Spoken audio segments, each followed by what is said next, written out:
নিত্য প্রয়োজনীয় পণ্যের দাম নিয়ে বাজারে ভিন্ন মত পোষণ করছেন ক্রেতা ও বিক্রেতারা। ক্রেতাদের অভিযোগ, গত সপ্তাহের তুলনায় দাম বেড়েছে চাল ও ডালের। তবে এসব অভিযোগ মানতে নারাজ ব্যবসায়ীরা।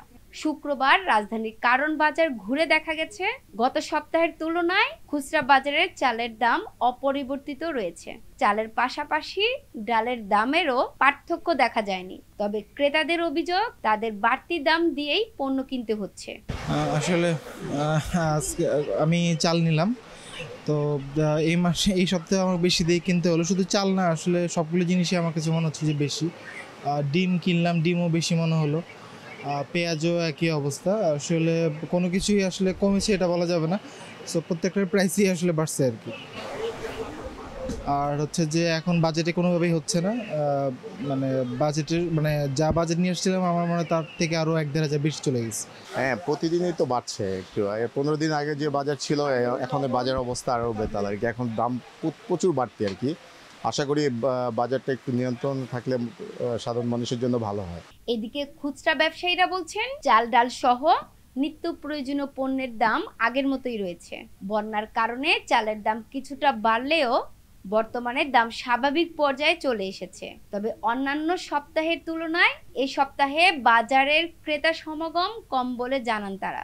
বাজারের পরিস্থিতি আলহামদুলিল্লাহ ভালো, কিন্তু বাজার বেচাকিনা খুবই খারাপ। যেটা হলো আমাদের দেখেন সাধারণত দোকানদারাই বসে আছে।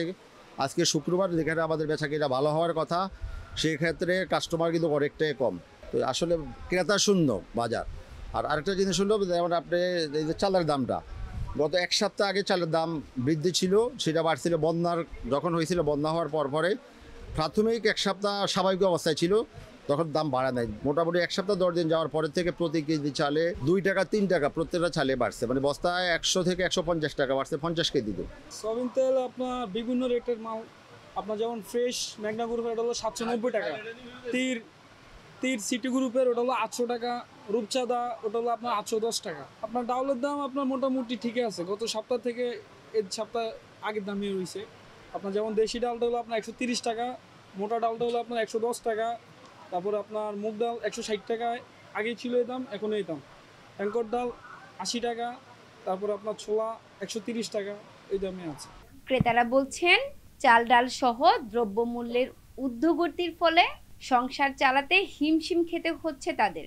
সরকারের পক্ষ থেকে বাজারে আরো নজরদারি প্রয়োজন বলে মনে করছেন তারা। বাজার ঘুরে দেখা গেছে, দ্রব্যমূল্যের দাম ক্রমেই বেড়েছে চাল ডাল সয়াবিন তেল ও চিনি। দ্রব্যমূল্যের দাম সহনীয় পর্যায়ে রাখতে দাবি জানিয়েছেন সংশ্লিষ্টরা। জারিন জারা, কারণ বাজার, ঢাকা।